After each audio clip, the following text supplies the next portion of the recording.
Magandang araw mga tol, tapos na nga po ang final weigh-in ni Casimero versus Oguni. Kasama rin dyan yung weigh-in nila Froilan Saludar at Jeyo Santissima. Maganda naman nung naging face-off at weigh-in mga tol, hindi man naging problema. Makikita po natin ang katawan ni Casimero, talagang palaban na po ngayon, handa nang makipagpatayan sa Japanese.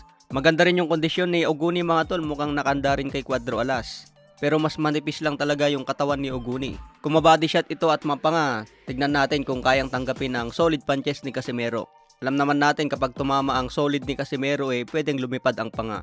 Sabi nga po ni Casimero sa harapan ni Oguni, tatapusin ko muna itong kalaban ko bukas at isusunod ko si Naoya Inoue.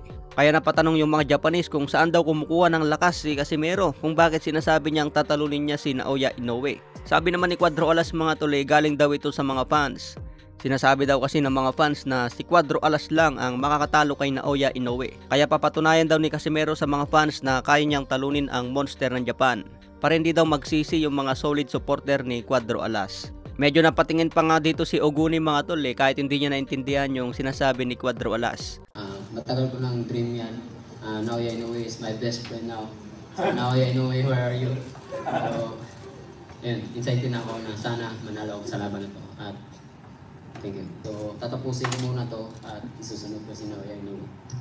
Sa mga Filipino fans kasi at sa mga solid supporters ko, gusto nila na maglaban kami ni Naoya Inoue kasi sabi nila ako lang daw yung makakatalo kay Naoya Inoue. So, hopefully na hindi sila magsisisi sa sinasabi nila na panindigan ko kung maglaban kami, panindigan ko na kaya ko manalo kay Naoya Inoue. Okay naman yung naging sagot ni Cuadro Alas mga tol. Sabi nga niya, tatapusin ko muna ito. Tinuro niya mismo itong si Oguni. Tiwala nga po si Cuadro Alas na panalo agad sa laban. So abangan po natin yan October 12, hapon po yan ng Huwebes. Sana panalo lahat ng Pinoy sa Japan kasama si Froilan Saludar at si Jeyo Santissima. So nagpakita na rin po ang sinasabing manager ni Cuadro Alas.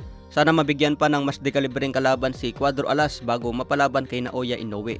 Mas maganda kasi yun mga tol para mas handa si Cuadro Alas. Matapos nga po ang laban niya kay Guillermo Rigondo, nakalaban lang niya itong si Pilipos at si Oguni. So kailangan pa ng mas matinding opponent para mas mapagandaan si Inoue sa Super Bantamweight Division.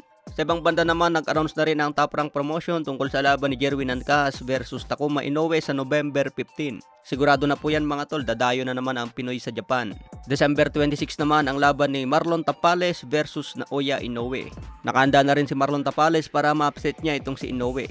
Sa ibang banda naman, in-announce na rin na official na ang laban ni Demetrius Andrade versus David Benavides sa November 25. Magandang bakbakan po yan sa Super Middleweight Division.